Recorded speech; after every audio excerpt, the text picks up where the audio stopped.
It is Sabbath morning. Members of the Madrid Seventh-day Adventist Church are singing, "Come thou fount of every blessing, tune my heart to sing thy grace. Here's my heart, O take and seal it for thy courts above." The church is filled, and a familiar hymn sets the mood for baptism.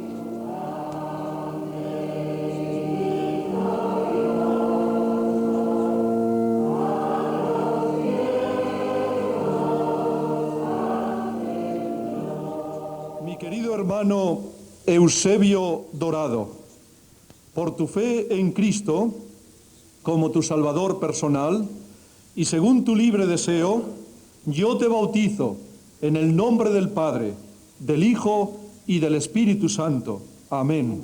Candidates are few, but membership growth in Spain has always come slowly. Becoming a Sabbath-keeping Christian is a significant experience. New members give their testimony, and in a special ceremony are welcomed by the pastor, Bible worker, and head elder. This is Spain, a land of stories and mystics, of poets and painters, of dreamers and realists. During the 16th century, Spain was the greatest nation on earth. Its vast territorial possessions spanned several continents, and it enjoyed great political power in Europe. Madrid, situated at the geographical center of the Iberian Peninsula, became the capital city in 1561. Its history is partially reflected in its present-day buildings. Madrid is one of the most impressive cities of the world. It is filled with fountains, elegant parks, historical monuments, and wide avenues. 30,000 students attend the university. Modern apartment buildings are common in Spanish cities. Almost all city people live in apartments, which many folk own rather than rent. In the last 25 years, the standard of living has risen sharply. People dress in Western styles, and many families have cars and televisions.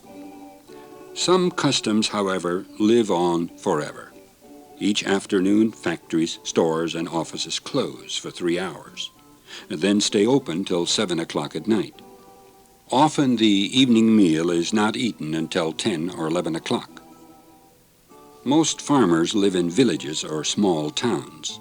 Every morning and evening they travel the dirt roads between their homes and the fields, either walking or riding in donkey carts. Agricultural production in most regions is low because of poor soil and dry climate. Acre upon acre of nodding sunflowers brighten the landscape. Cultivated olive orchards cover the rolling hills of southern Spain.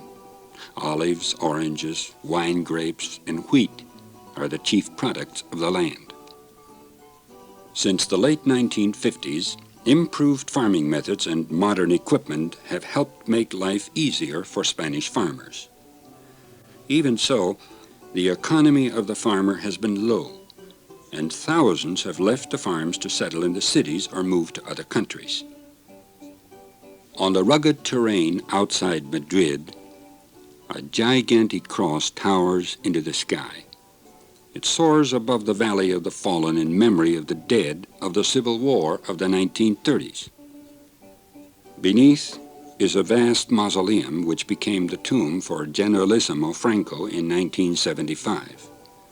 Franco, who ruled Spain for nearly 40 years, directed erection of this massive shrine. The granite gallery is 285 feet long and is lined with 6 ornate chapels. Hewn from the interior of a mountain, the crypt is longer than St. Peter's Church in Rome. The old imperial city of Toledo dates back to the 12th century. Once the religious capital of Spain, its confines housed the Muslim temples, Jewish synagogues, and Christian churches. Rising steeply from a river, Toledo is a terraced warren of jumbled buildings. Narrow streets built during the Moorish era are reminders of Spain's vivid and violent past. The city is now virtually a living museum, dominated by the art of the famous painter El Greco, who lived there. In the 1200s, the city of Granada in southern Spain was the center of Moorish wealth and culture. It was a citadel for Muslim learning and civilization long after other Moorish strongholds fell. Granada is the site of the well-known Alhambra Palace and Fortress, the last stronghold of the Muslims in Europe. Christian forces captured it in 1492. The Alhambra is considered the finest example of Moorish art in Europe, the most majestic of all castles built by the Arabs. The beauty lies in the decorations of the inner courts and halls. Today, the grounds surrounding the palace and high fortress walls are well maintained. Fountains flow in the quiet gardens of the palace patios. The atmosphere is peaceful and relaxing.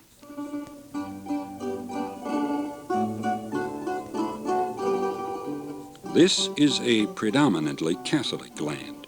Few Protestant churches are represented, but the Seventh-day Adventist membership has reached 4,200. These members are spread throughout the country into 50 church groups. They support 45 pastors, 1 evangelist, a secondary training school, and a publishing house. Most all have vivid memories of the times when religious freedom was extremely limited. In 1975, restrictions eased, and evangelism has moved forward. Andres Tecal, manager of the publishing house, reached across the sets of books being sold now by the colporteurs. He told how this publishing house operated for 30 years without legal permission. Authorities knew it belonged to the church but could not prove it. Before 1975, said Andres, only medical and educational books could be sold. Pointing to a graph, Andres reminded his workers of the rapid increase in their book sales. En el año 1979 esperamos rebasar la cifra de 150 millones de pesetas. Que eso equivaldría In 1975, sales totaled 28 million pesetas, or about $600,000. In 1979, they will reach $3 million. The Spanish publishing house has no press. All printing is contracted out. But many of the books are bound at the publishing house. Nearly 50% of total sales go to the Pacific Press in the States for use in Central and South America. Each year, workers at the publishing house read the Bible through by covering a few chapters each morning for worship.